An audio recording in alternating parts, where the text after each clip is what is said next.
Good morning, guys. Hope you are having a fabulous morning, evening, afternoon, whatever time it is. I hope it's a great one for you. So I just want to hop on here real quick to talk about synchronicity. Last night I was watching YouTube. I was watching a ponytail being done by Deeper Than Here on YouTube. If you haven't subscribed to the sister channel, please check her out. It is definitely Deeper Than Here.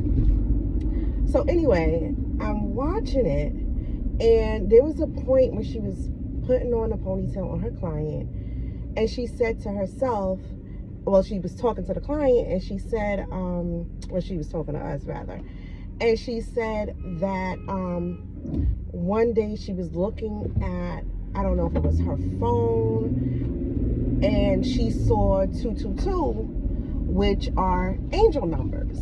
So at that point, she asked, had anyone else experienced angel numbers? Like, you know, just waking up and seeing these numbers. I see them all the time. But the crazy thing is, I've been on this path of fighting the fact that I need to do YouTube. I need to get on social media. I need to talk to you guys. I need to be a little bit more interactive. Just because I feel like there's so much to exchange. Everything for me in life is about the exchange. So I'm watching her, and then she mentioned the number 222. So last night, now I'm up until like 3 o'clock in the morning, and I have to go to work. You know, today luckily was a late day for me. I have a late client today starting at 11 o'clock. But I was up until 3 o'clock, and at the point in which she said 222, I actually had a clip because I was editing my video, and that clip number was 222, and I actually happened to have my finger on the scroll, my finger on the mouse, so that number actually shows up as you hover over it. So it was just so crazy to me that she said 222, and at the same time that clip number was 222. I say this to say that as much as you fight, because your ego wants to be in a comfortable state, it feels great where you are, and growth is scary. Growth is new. Growth is the unknown. Growth is actually a rebirth. I was so, I don't even know how to describe it. I was just so shocked at the fact that that number showed up. She said it, and as soon as she said it, the clip that I was on, that I was editing, was actually 222. This just let me know I'm in alignment. I am totally in alignment. Like, I knew I was in alignment, because to me, doing hair, it wasn't something that I said, oh, I had a passion for it from when I was young.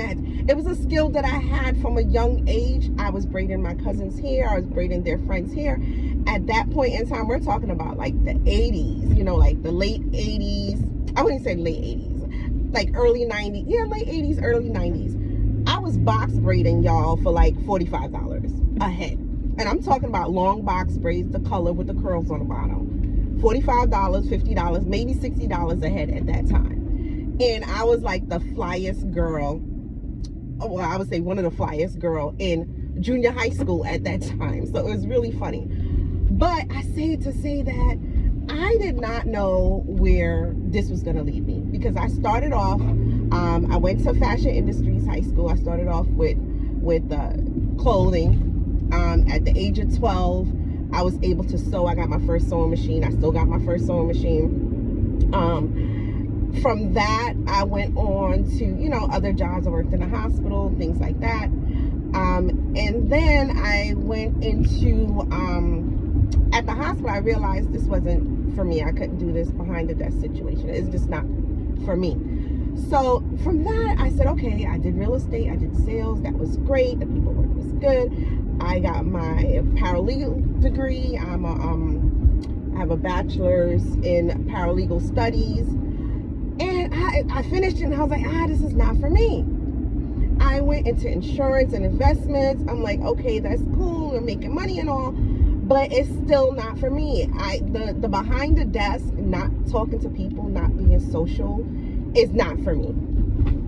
And then I started this business. I started off first as a hair company. It went great. I transitioned from that because the clients in the area where I had my store was like, hey, we got to go all the way across town to get our hair done. We'll really like to have someplace closer to get our hair done. So I was like, okay, you know what? Met up with someone, did a little quick partnership, and started the salon. The salon, I had people working for me, you know, or working with me. I would say we were a team.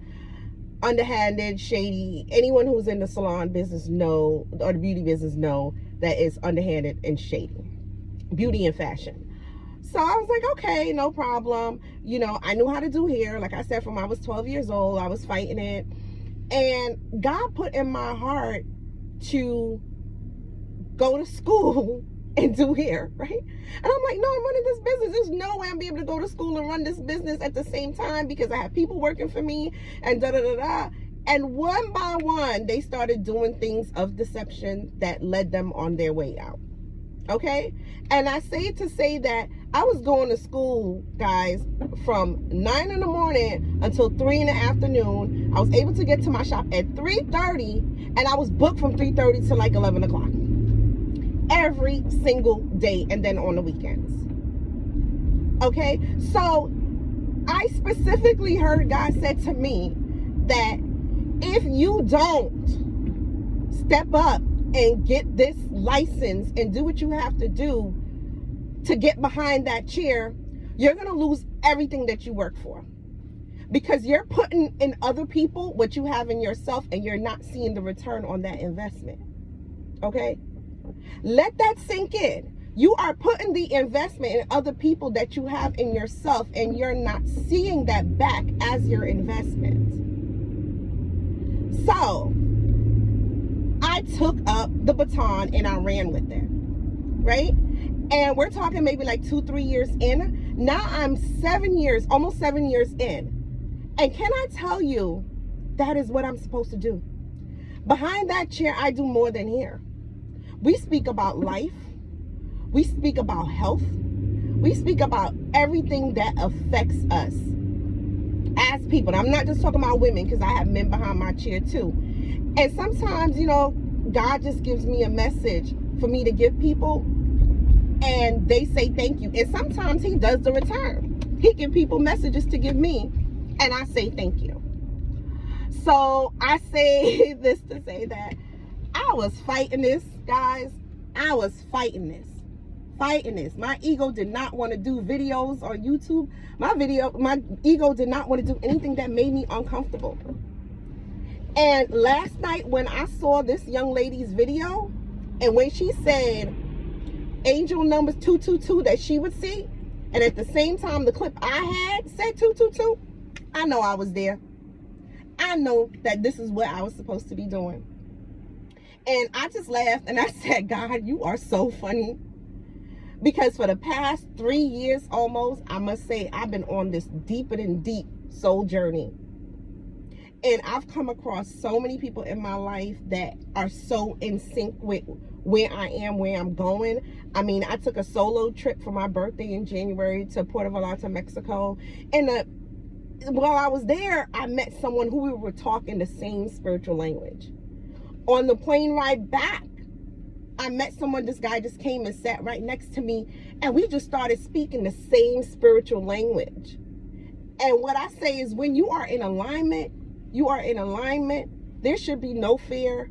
This is autopilot, okay? God got you. With that, I say have a great day, guys. Enjoy, and I'll chat with you guys again later. Bye-bye.